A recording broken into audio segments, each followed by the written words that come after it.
What's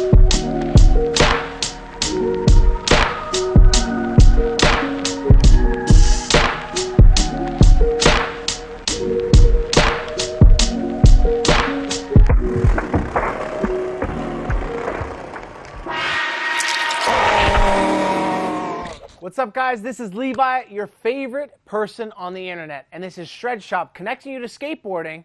And today we're doing 14 things you didn't know about Santa Cruz. That's right. In this video, we're going to cover how Santa Cruz started, the team, the artwork, the videos, and so much more.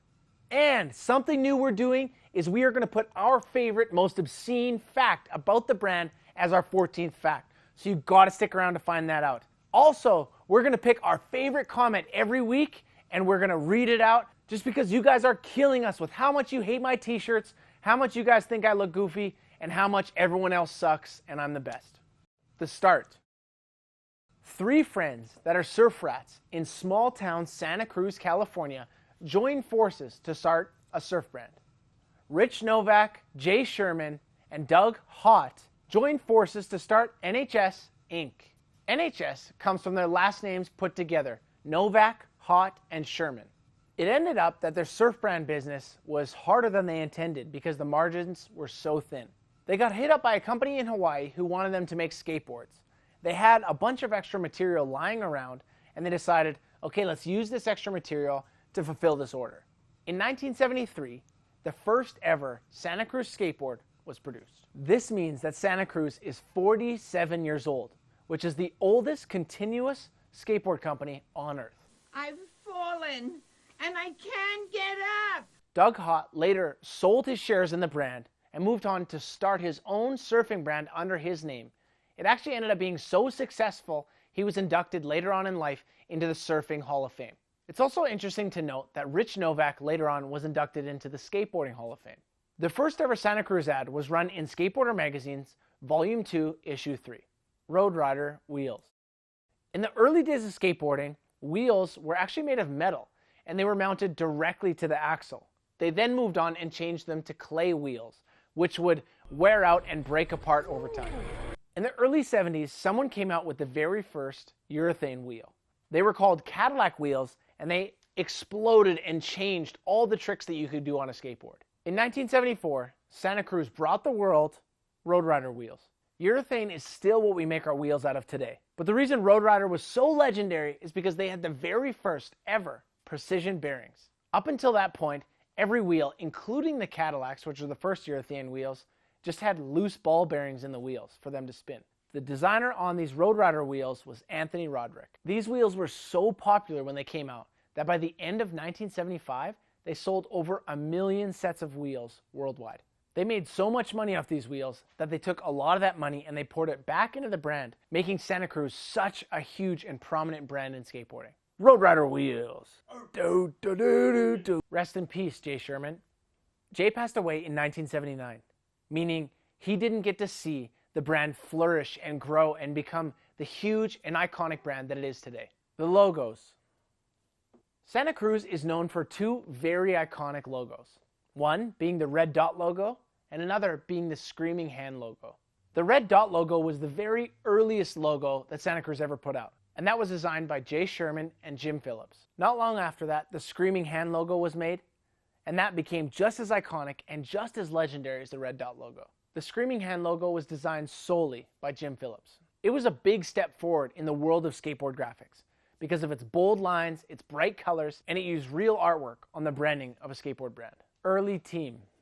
Santa Cruz has always put a ton of effort into having the best skateboarders in the world representing their brand. In the 1970s, they had John Hudson, who was the #1 slalom skateboarder in the world at the time. Going into the 80s, they added Rob Roscop, Jeff Kendall, Mickey Alba, and later they added Jeff Grosso and Jason Jesse. And now, Concave. Santa Cruz was one of the first ever skateboard brands to introduce concave. In the 1980s, they released a full line of skateboards that had many different kinds of concave. You could choose from an array of different shapes, and the concave was anywhere from 2 degrees to 6 degrees of bevel. Jim Phillips.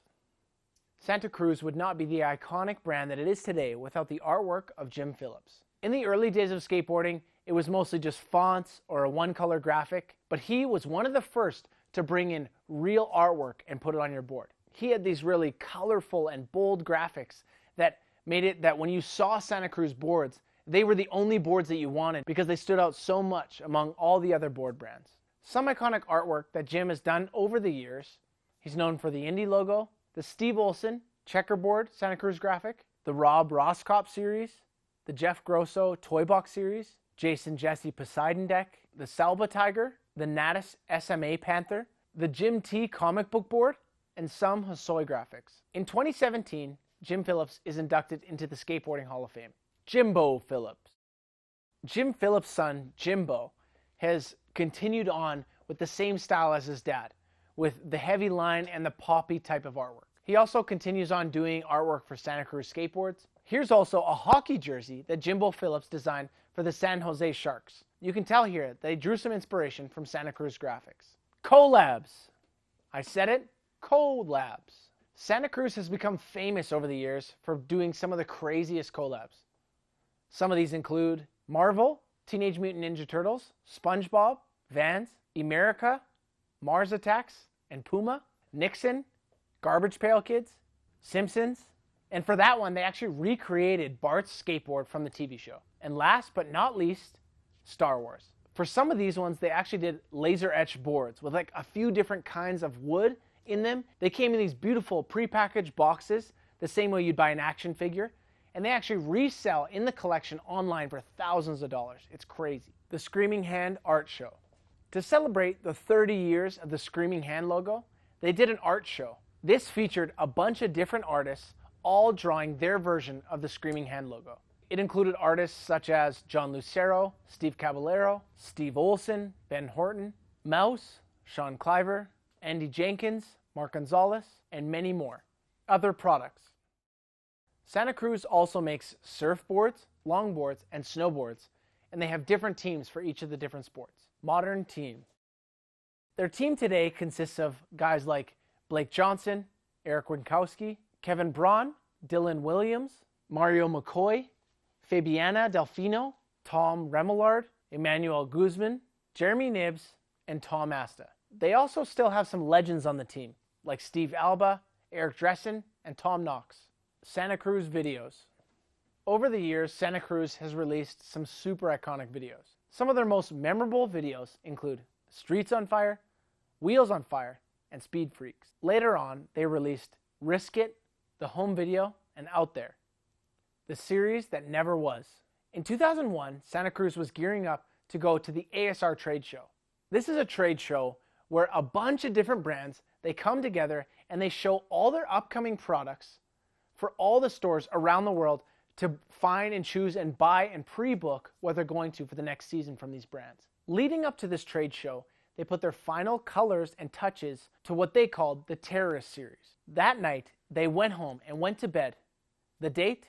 September 10th, 2001. The next morning, they awoke and saw the state that the world was in. They realized it wasn't the time to put out these boards, it wasn't the right climate, and it was not sensitive or the right thing to put these boards out. Needless to say, these boards never saw the light of day. This story is told in detail in a book called The Disposable Skateboard Book by a man named David Frail, who is an artist at Santa Cruz. Thank you guys so much for watching. My name is Levi. This is Shred Shop, connecting you to skateboarding, and you just watched 14 things you didn't know about Santa Cruz skateboards. So this is our favorite comment this week. It was on our 14 things you didn't know about Shorty skateboards. If you haven't seen that video, check it out after this. But it was from Ronson Lambert, pro skater, who was actually there the day that Chad Muska 50'd the triple kink handrail. I'm gonna read it.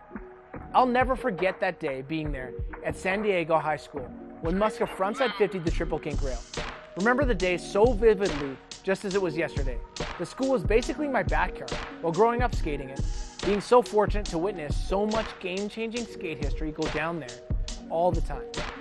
But on that particular day that Muska grinded the triple kink, there were at least 40 or so skaters from all walks of life.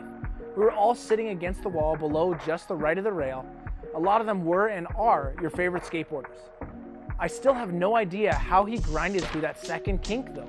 I was just a little kid then. But on the 50, he pulled and rode away from when he landed that He kept pushing all the way down the hallway and ollied the 7 spare that my buddies and I grew up skating as well. Everyone there was chasing him all the way down the hallway with such excitement and hype. That grind was so ahead of its time. I mean, there's so much more to share about that day in general, as well as all the other legendary tricks which went down at San Diego too. It's to call him a friend and knowing that he remembered me from those days. It's humbling. Anyways, rant over, blessings. Guys, hit us up in the comment section when you have a story, when you have a comment. If you hate us or you think we're goofy, let us know. Or if you have a crazy story about the brand or the people, let us know. Because we're going to do a comment, our favorite comment of the week, every week. Peace.